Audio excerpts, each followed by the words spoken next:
me llamo Paula, tengo 34 años, y soy de esas personas que no necesitan grandes eventos para sentirse vivas, me basta con la calma, con la claridad en lo cotidiano, una cocina limpia por la mañana y la sensación interior de que no estoy perdida en mi propia vida.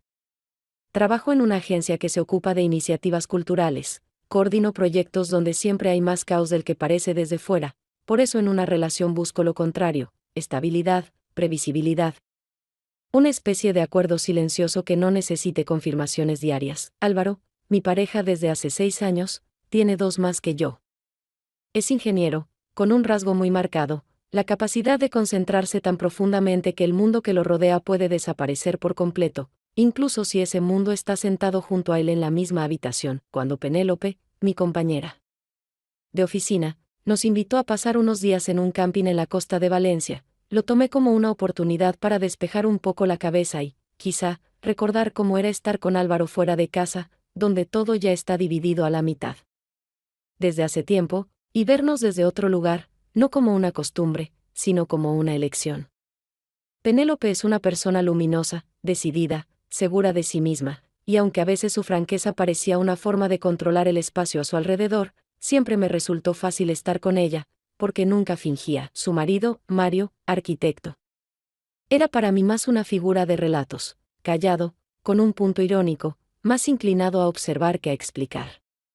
Ese tipo de hombre con el que o quieres discutir al instante o quedarte en silencio a su lado durante horas. Salimos con Álvaro por la mañana, y todo el trayecto transcurrió en su ritmo habitual, respuestas a medias, miradas al teléfono, pausas largas que no llevaban a ningún lugar. Intenté un par de veces involucrarlo en la conversación, le pregunté sobre las rutas, planes para el día, incluso recordé una vieja película que él me había recomendado, pero todo lo que recibía eran respuestas que sonaban como ruido neutro, no herían, pero tampoco confirmaban mi presencia. Cuando llegamos, ya caía la tarde, y el calor, que aún flotaba en el aire, no molestaba, sino que creaba esa sensación difusa entre el cansancio y la expectativa de algo indefinido. Penélope nos recibió en pantalones cortos, con una botella de vino en la mano, sonriente, segura, como si ese camping fuera su pequeño reino temporal, donde todos jugaríamos bajo sus reglas, aunque aún no las conociéramos. Álvaro se animó. De inmediato, sin siquiera quitarse la mochila, ya estaba ayudándola a organizar los productos en la cocina, bromeaba sobre el café, señalaba cosas en la estufa, y por primera vez en mucho tiempo vi cómo sonreía abiertamente, sin tensión, sin distracciones hacia una realidad en la que yo también existía. Yo me quedé con las maletas junto al coche, y Mario, en silencio, sin ofrecimientos innecesarios, tomó una de ellas y caminó delante, como si fuera obvio que ahora éramos pareja en esta pequeña logística. Caminamos sin hablar, y solo al llegar a la sombra junto a la cabaña dijo brevemente, ellos se conectaron rápido. Lo miré, intentando captar si había algún trasfondo, o si solo era una observación, pero su rostro estaba sereno, sin gestos innecesarios, y respondí, medio en broma, pero con un toque de curiosidad, ¿y tú y yo estamos en otra frecuencia? Él se encogió ligeramente de hombros, sin mostrar ni acuerdo ni oposición, y simplemente dijo, ya veremos. No hubo provocación ni simpatía en su tono, pero, de forma extraña, sentí que sus palabras no se desvanecían como ocurre con las frases dichas solo para llenar silencios. Al contrario, después de esa breve réplica, en mi cabeza empezó a sonar más ruido que antes. Al día siguiente, hacia el mediodía, fuimos todos juntos a la playa, a unos 20 minutos a pie del camping. Aunque el sol ya empezaba a apretar con esa insistencia tan propia del junio mediterráneo, nadie se quejaba, porque en el aire flotaba esa ligereza particular que aparece cuando las personas aún no se han cansado unas de otras, pero ya se han acostumbrado a estar juntas. Penélope, como siempre, tomó la iniciativa, no solo cargaba la mitad del equipamiento de playa, sino que también propuso un juego. Como si entre nosotros ya hubiera cierta tensión que ella decidió disipar mediante una improvisación controlada. La dinámica era sencilla, cada uno sacaba por turno una tarjeta con una pregunta y debía responder con sinceridad, o al menos de la forma que considerara adecuada ante los demás. Al principio, las preguntas eran ligeras: un lugar favorito de la infancia, una canción que da vergüenza, un hábito gracioso que irrita a otros. Todos reían, bromeaban, Álvaro incluso se giró un par de veces hacia mí con pequeños comentarios, lo cual ya era un cierto progreso comparado con el día anterior, pero luego Mario sacó su tarjeta, de esas que suelen dejar algo suspendido en el aire. ¿Con quién te gustaría quedarte en una isla desierta?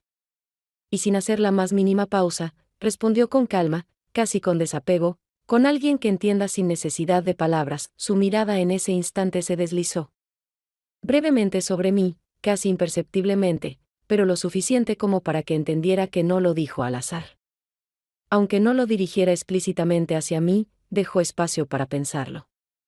Álvaro estaba a mi lado, escuchó, pero no reaccionó, al menos, no externamente.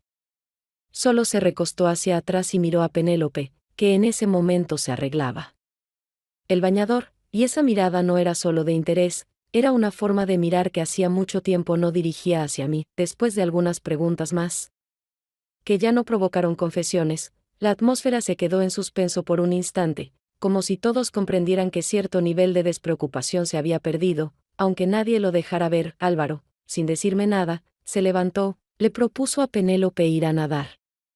Y ella aceptó sin dudar. En menos de un minuto ya caminaban hacia el agua, sin mirar atrás ni preguntar si alguien más quería unirse. Yo me quedé con Mario, que extendía la toalla con calma, como si no le diera importancia a lo que ocurría a su alrededor.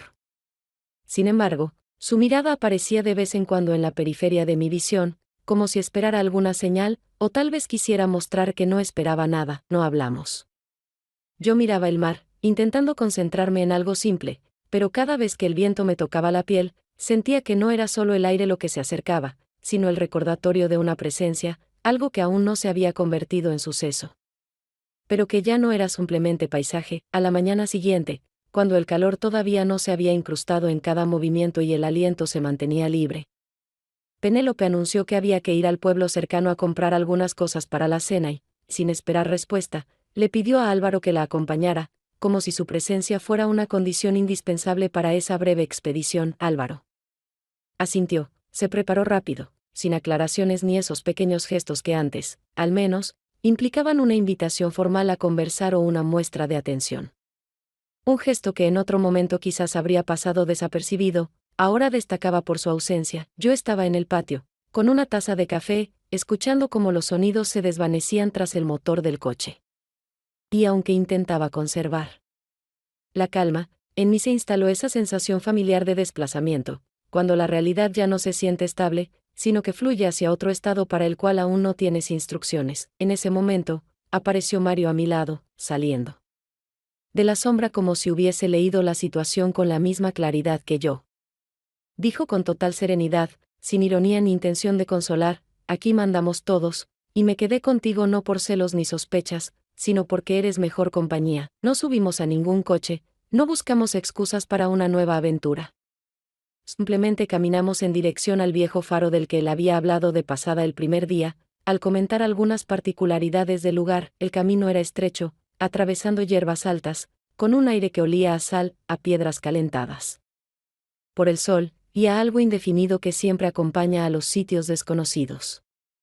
Hablábamos despacio, sin tensión, recordando cosas cotidianas, sus historias de mudanzas, episodios breves de mi vida donde aparentemente no pasaba nada, pero que entonces lo significaban todo. Cuando llegamos al faro, ya en desuso y más símbolo que guía, me detuve, miré al horizonte y le pregunté, casi sin esperarlo yo misma: ¿cómo dejas algo que ya no funciona? Su respuesta no contenía explicaciones ni carga emocional, solo un hecho: primero guardo silencio. Después digo la verdad. Asentí, pero sentí que eso no era todo, así que añadí: yo, al contrario, siempre hablo primero.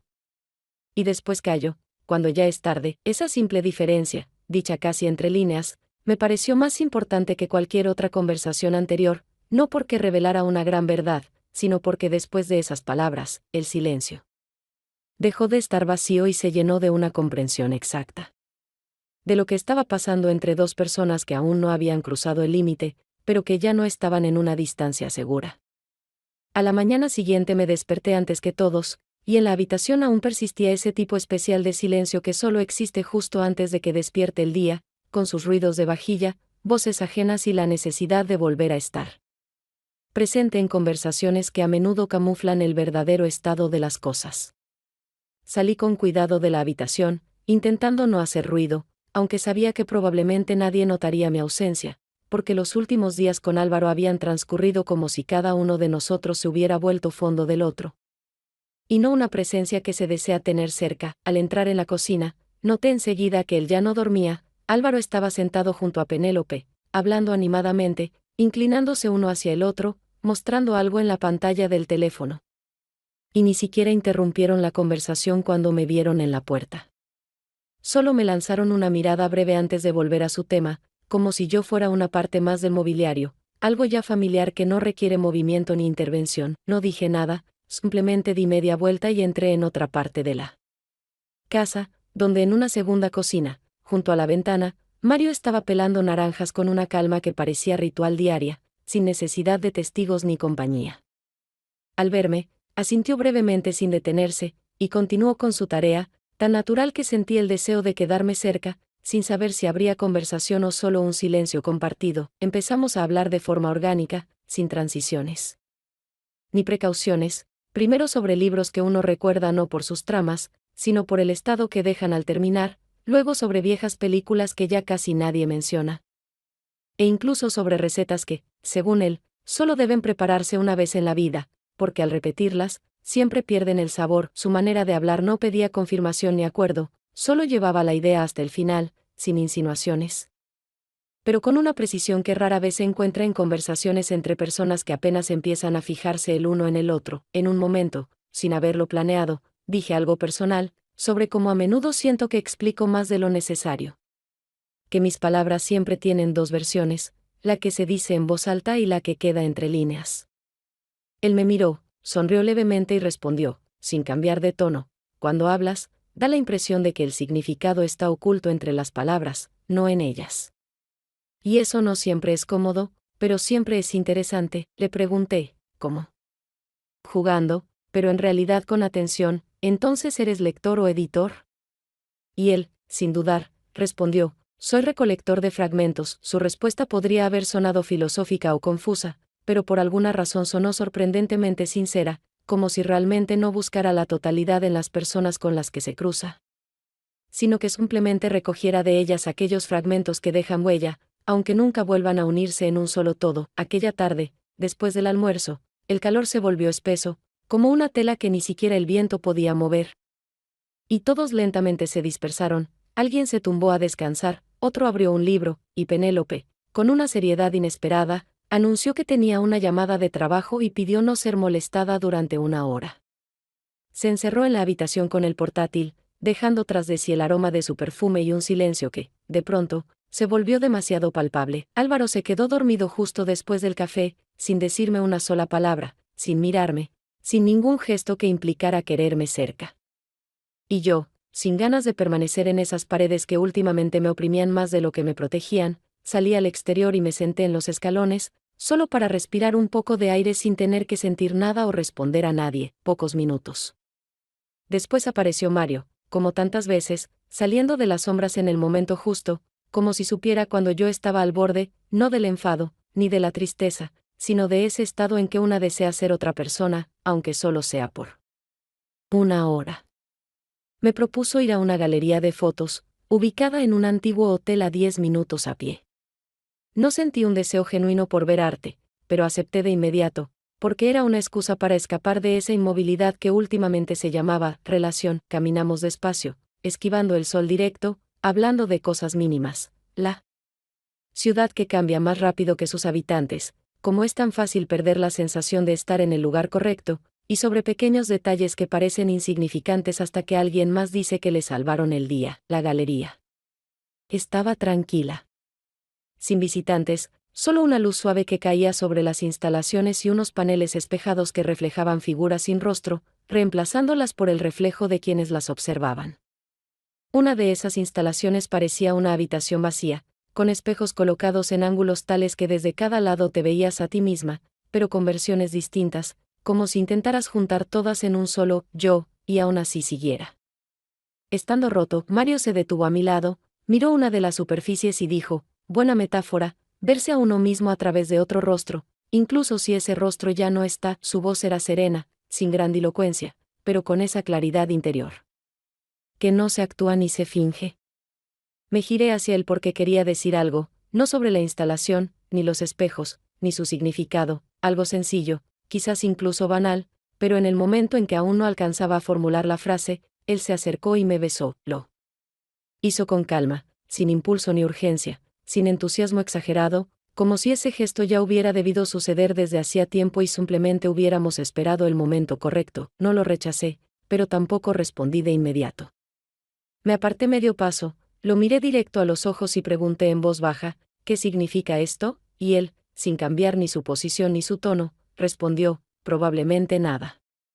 O casi, en su voz no había excusas, ni arrepentimiento, pero tampoco alegría, solo un hecho, como si reconociera que lo que hay entre nosotros no necesariamente debe convertirse en algo más, aunque tampoco tiene sentido negarlo.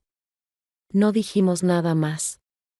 No mencionamos a Álvaro, no hablamos de Penélope, no hicimos ningún movimiento hacia el siguiente gesto, simplemente salimos del lugar donde acabábamos de vernos un poco distintos de lo que estábamos acostumbrados. Al volver del paseo, intenté mantenerme serena, como si aquel día no fuera distinto de los anteriores, como si nada hubiera cambiado, como si el beso hubiera sido solo un episodio sin eco, algo que no deja rastro si no se le da un nombre.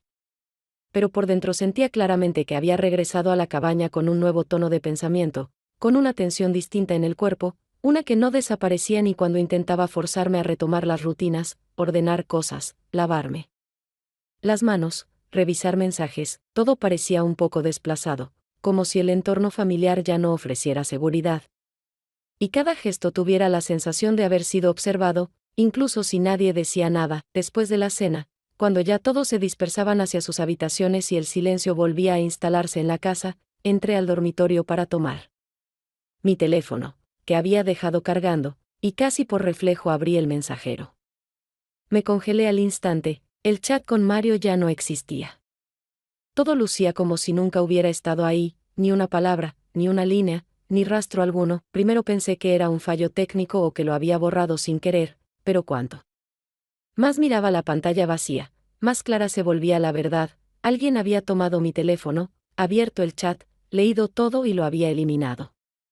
No sentí miedo, pero sí una claridad helada, como si de pronto se apagaran todos los ruidos innecesarios y solo quedara el sonido de mí misma, nítido, sin ilusiones. Salí a la terraza, donde Álvaro estaba sentado en la penumbra con una cerveza en la mano, mirando fijamente la pantalla de su teléfono.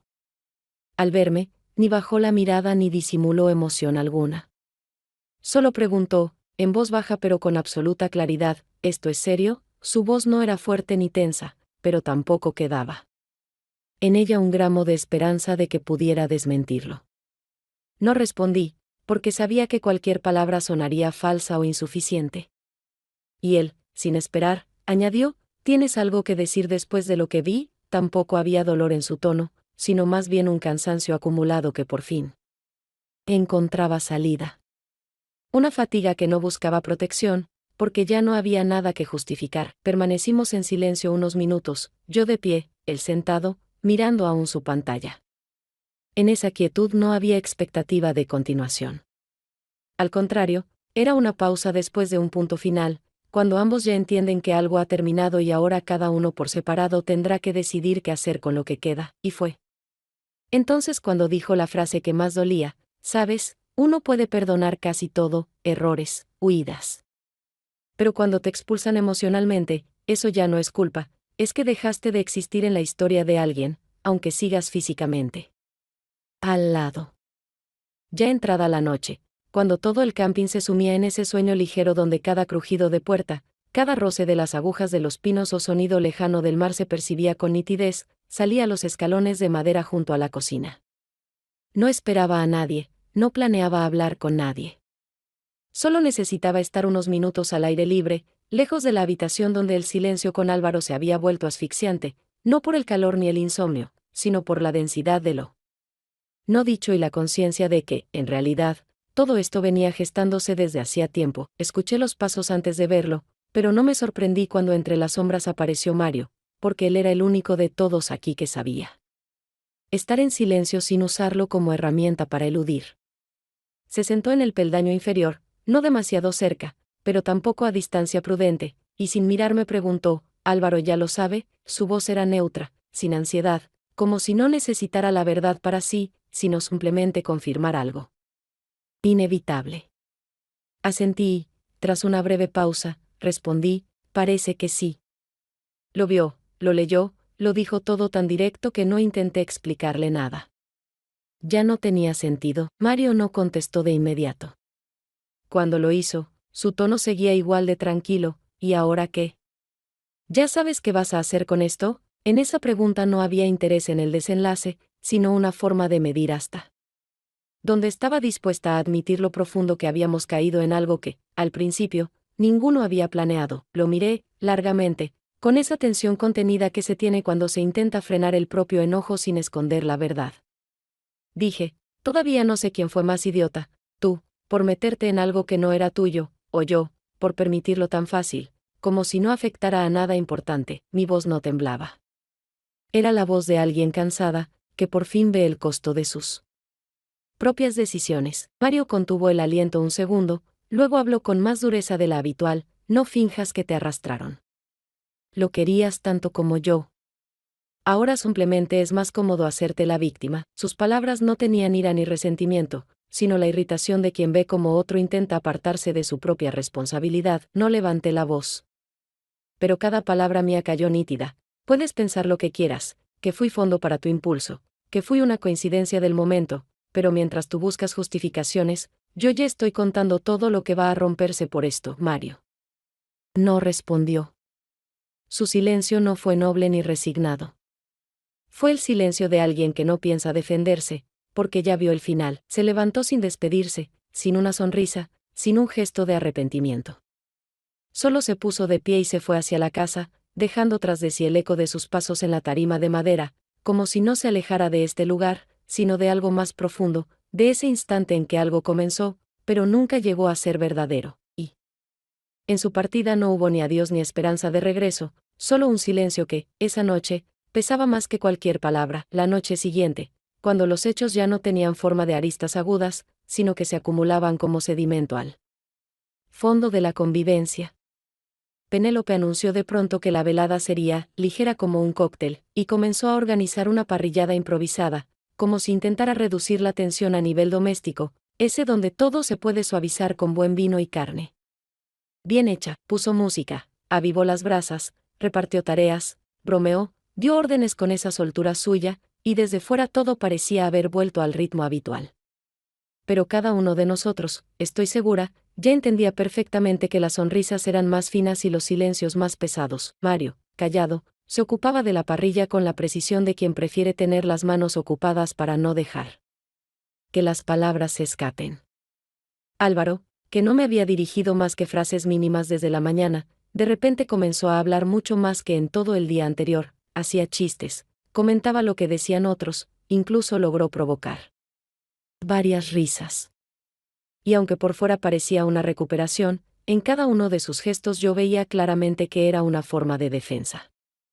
O tal vez, una demostración calculada de fuerza, como si dijera, lo sé todo, lo veo todo, pero no vas a quebrarme. Durante el brindis, cuando todos ya tenían las copas en alto y Penélope decía algo típico sobre unas vacaciones inolvidables, Álvaro, sin mirar a nadie en particular, dijo, por quienes saben ganar con honestidad. Sin atajos ni errores ajenos, su voz era neutra, casi sin emoción, pero todos entendimos a quién iba dirigido el comentario. Mario, del otro lado de la mesa, no respondió, no cambió de expresión, pero tampoco le quitó los ojos de encima a Álvaro. Lo miró tanto tiempo que la tensión volvió a espesar el aire, justo cuando parecía que el tono de la noche se sostenía. Comimos, hablamos de temas triviales, comentamos los sabores de los cócteles, recordamos viajes pasados. Pero incluso el más mínimo silencio empezaba a sonar más fuerte que cualquier conversación.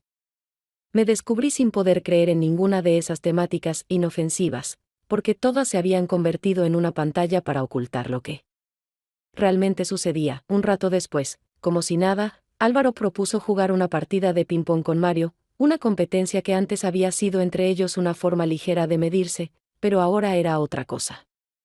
Cada saque, cada golpe parecía un intento de llegar a lo que no se podía decir. Yo observaba desde un costado, viendo cómo la pelota iba y venía entre ellos, como no se miraban al juego sino entre sí. Y por primera vez pensé, con total claridad, sin drama ni excusas, que si ahora todo terminara en una confrontación física, no sabría a quién defender, no porque uno tuviera razón y el otro culpa. No porque uno me fuera más cercano. O el otro más ajeno. Sino porque ambos ya eran partes inseparables de una situación donde todo se había mezclado tan densamente que no quedaban límites claros entre lo real, lo correcto y lo permisible. La noche continuó. La música subió de volumen. Las copas volvieron a llenarse. Pero por dentro, todo se había silenciado, no como tras un conflicto, sino como antes de un cambio de dirección, cuando todos aún están presentes, pero ya no queda ningún futuro común, cuando la noche se fue disolviendo entre las copas, las risas y las frases incompletas, y quedó claro que todos simplemente trataban de llegar al día siguiente, salí a la terraza para enfriar un poco esa ligereza forzada. Desde allí se veían bien los autos estacionados, y enseguida noté como Mario, casi con descuido, se dirigía hacia ese lado. Álvaro ya estaba allí, apoyado en el coche, con una mano en el techo y una botella de agua en la otra. Aunque parecía relajado, su inmovilidad y la forma en que mantenía fija la mirada indicaban otra cosa. Estaba esperando. Si quieres decir algo, dilo, dijo Álvaro, sin mirarlo. No tenía pensado hablar, respondió Mario, poniéndose a su lado, pero parece que ya no estamos en el punto en que solo se calla, ¿no? Ya no, no lo busqué. Se dio así, ya. No supiste detenerte, Álvaro hablaba con calma, sin rabia, pero cada palabra era precisa. Tú tampoco eres un ejemplo, contestó Mario, sin atacar, pero tanteando el límite, yo solo observaba. A ver hasta dónde llegaba todo. Por fin, Álvaro lo miró de frente. Bueno. Ya lo viste. Lo vi, asintió Álvaro. Ahora sé con quién trato. ¿Sin moralismos? Sin moralismos, confirmó Álvaro. Ambos guardaron silencio unos segundos, como evaluando si valía la pena continuar. En el aire ya no quedaban emociones crudas, solo una claridad fría entre dos hombres adultos que ya no fingían, no. Somos amigos, así que cuida tus palabras. Y más aún, tus actos, dijo Álvaro. Y no lo seremos, respondió Mario. Pero tampoco seremos enemigos. Porque esto terminará de otra forma, no se dijeron nada más. Uno se fue hacia la casa. El otro se quedó unos minutos más. Fue una confrontación directa, sin disculpas, sin principios, sin mujeres entre medio. Solo una breve confirmación de que ambos veían las cosas con nitidez, sin ilusiones, pero también sin necesidad de golpear, una conversación seca, después de la cual ya no existe un después. A la mañana siguiente, cuando el sol apenas empezaba a elevarse por encima de los árboles y las sombras de los pinos se estiraban en franjas largas sobre el sendero de piedra que llevaba a la cocina, bajé sin ningún plan específico, solo. Con el deseo de salir de esa habitación que, durante la noche, se había vuelto sofocante. No por el calor, sino por el silencio en el que nadie preguntaba nada y nadie explicaba nada, esperaba que todos siguieran durmiendo, y por unos minutos incluso lo creí, hasta que escuché el crepitar de una sartén, ese sonido tan familiar. Que no deja lugar a dudas, alguien ya estaba en la cocina, y el ambiente allí no era presosamente vacío. Penélope estaba de pie junto a la estufa, con una camiseta ancha que se le caía del hombro, friendo huevos y tarareando algo que no supe reconocer.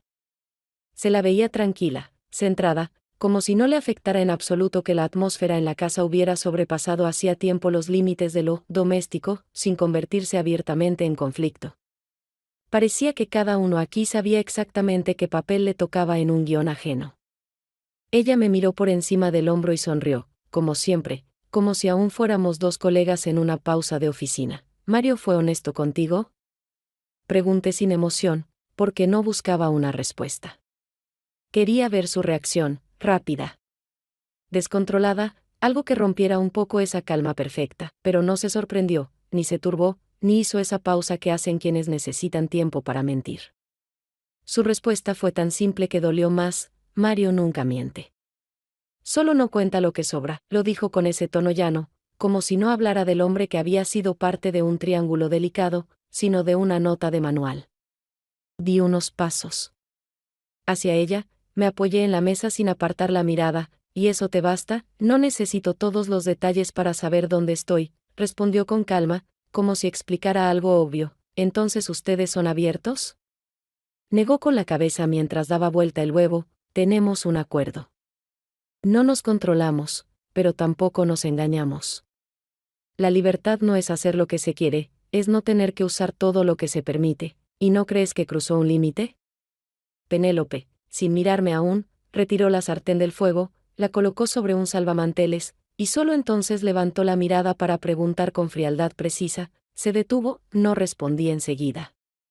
La pregunta era más certera de lo que esperaba, y la respuesta no era un simple sí o no. Pero Penélope no esperó. Se giró hacia la nevera, sacó una botella de zumo y, sin volverse, añadió, ¿y tú? En esa frase no había reproche ni desafío, solo un reflejo exacto de lo que yo misma intentaba evadir. Y en ese momento comprendí que cada palabra dicha allí formaba parte de su juego, uno que ella llevaba jugando desde el principio, con seguridad, cuidado y una lógica que no necesitaba adornos. Nos fuimos temprano, antes de que el aire se calentara del todo, porque dormir aquella noche había sido difícil, no por el calor ni por el ruido, sino por esa extraña mezcla de cansancio, cosas no dichas y la sensación interna de estar lista para cerrar todo sin escenas adicionales. Álvaro se sentó al volante como siempre, sin ofrecerme el lugar, sin explicar la ruta, sin mirarme más de lo necesario para comprobar que había cerrado la puerta de la cabaña. Su silencio no era pasivo ni hiriente ni dramático. Era exacto, medido, totalmente consciente. Un silencio que no espera respuesta, pero que dice claramente: la línea ya fue cruzada. Avanzamos por la carretera del camping, bordeando los pinos. Durante algunos kilómetros, sin poner música, sin decir una palabra. Solo cuando el primer hilo de señal volvió al teléfono, él rompió la quietud con una voz que no sonó ni fría ni quebrada. Fue una buena experiencia. No respondí enseguida, porque no entendía bien a qué se refería. Pero finalmente pregunté, ¿cuál de todas? Hizo una pausa, miró hacia adelante, luego inclinó ligeramente la cabeza, como evaluando el camino, y contestó: ver hasta dónde llegamos en una situación que se sale de lo habitual. Sin planes, sin reglas, sin explicaciones, guardé silencio. No sabía si era una reflexión cansada o una constatación precisa. Pero en su voz no había ni sarcasmo ni simplificación. Un minuto después me atreví a preguntar: ¿y qué viste? Se encogió de hombros, no con indiferencia, sino como quien ya ha aceptado algo importante, que ninguno de los dos es santo. Pero tampoco somos tontos. Y ahora hay cosas que no necesitamos hablar. Solo hacer algo con ellas. No pedí aclaraciones, no pregunté a qué cosa se refería, ni qué pensaba hacer, ni si hablaba de nosotros, de él, o de todo lo que pasó en esos días que de pronto se volvieron más densos que varios meses de vida ordinaria. Solo me quedé sentada a su lado, con las manos sobre las rodillas, viendo cómo la carretera se estiraba suavemente delante de nosotros, como todo lo que quedaba atrás: el bosque, las cabañas, las miradas, los silencios. Las palabras, se volvía un fondo lejano al que ya no volveríamos. Puso música. Eligió una canción de aquella vieja lista de reproducción que solíamos escuchar cuando volvíamos de Barcelona, no porque significara algo, sino porque su sonido era familiar, sin nuevas emociones que exigir. Escuchamos en silencio, sin intercambiar comentarios, sin tratar de recuperar la ligereza. No era una despedida, ni un intento de superar algo. Era aceptar que, después de cierto punto, nada vuelve a funcionar igual, incluso si ambos siguen en el mismo coche, yendo en la misma dirección, y callando en sincronía. Al incorporarnos a la autopista, aceleró un poco. No bruscamente, pero lo suficiente como para sentir el cambio de los acontecimientos, de nuevo hacia lo cotidiano. Lo miré de reojo. Mantenía el volante con firmeza, sin nerviosismo. Y justo entonces comprendí: si algún día volvíamos a ese camping, a esa playa, a aquel bosque, ya no seríamos las mismas personas que llegaron allí por primera vez, y eso, quizás, era lo único realmente irreversible.